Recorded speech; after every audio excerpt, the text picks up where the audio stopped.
Today is World AIDS Day.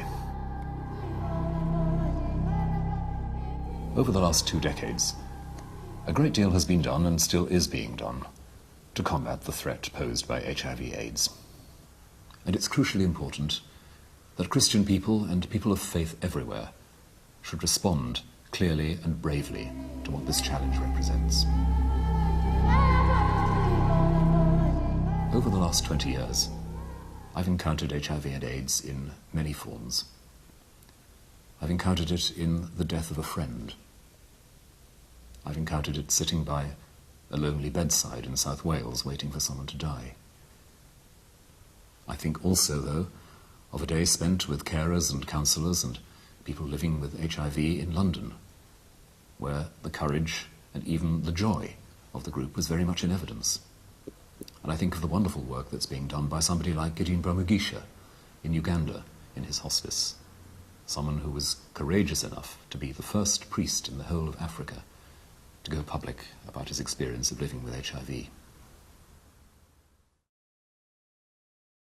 20 years ago, perhaps few of us would have imagined how many of the human race would now be familiar in this way with the problems posed by HIV and AIDS.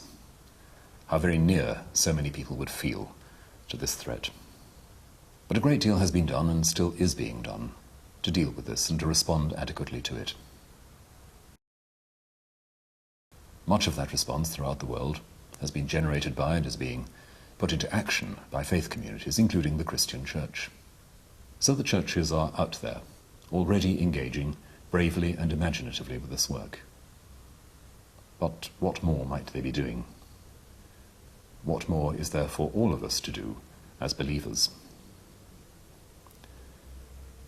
We can begin by looking at some of the failures in the Church's response, about which we have to be honest. The churches have not always challenged as they should the stigma that is attached to HIV and AIDS in many cultures. They have failed to say that those living with HIV and AIDS are God's beloved children with dignity, liberty, freedom.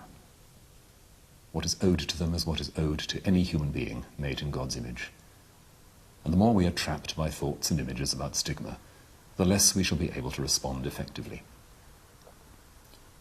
So the Church has nothing to be complacent about. We have to acknowledge that there are aspects of our language and our practice that have certainly not made the struggle against HIV and AIDS any easier. And yet, we have the vision, we have the energy, the willingness to play our part in tackling this.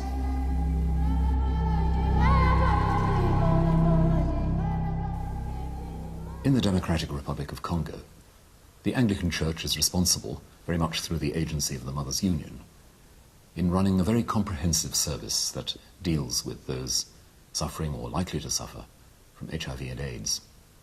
It extends from the care of children in the womb to dealing with women and children who are the subjects of sexual violence. And it involves a comprehensive educational program. It's perhaps in raising awareness in education that the Church's universal reach in African society is of most importance. Few, if any, other organizations can come anywhere near that universal capacity. Elsewhere, Christian Aid and Tear Fund are working with the Anglican churches in Africa. Tear Fund works with 9 of the Anglican provinces in the continent.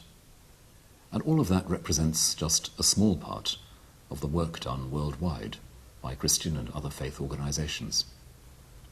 Indeed, it's true to say that 1/5 of the worldwide provision for education and care in relation to HIV and AIDS is provided by faith-based organizations. It's therefore all the more important for government to recognize that this is so and to be able to work more effectively with these agencies.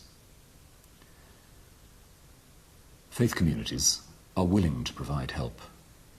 Their hearts are touched, their energies are awakened by the crisis. At the same time, in societies that are already suffering from various kinds of deprivation and disadvantage, this places immense burdens on local communities, and it's of the greatest importance that they should be given the capacity to meet these challenges adequately. Here is a challenge that we must all keep putting before our governments. Are they able to work effectively with faith-based agencies in combating HIV and AIDS? It is important that we do not allow ourselves to be paralyzed by this challenge. People do not have to die. Drugs and treatment are available. The scandal is that access is so often limited, and it is hard to see where justice lies in the way resources are sometimes distributed. This too is a moral and a spiritual challenge for the Church. It is a spiritual challenge because finally we have to remember that this is not about them and us. 20 years ago, a brave and outspoken Christian commentator observed that the body of Christ is HIV positive. A startling, perhaps a shocking statement, but a reminder that this is not about them and us. The suffering and the privation of any part of the body is everybody's issue.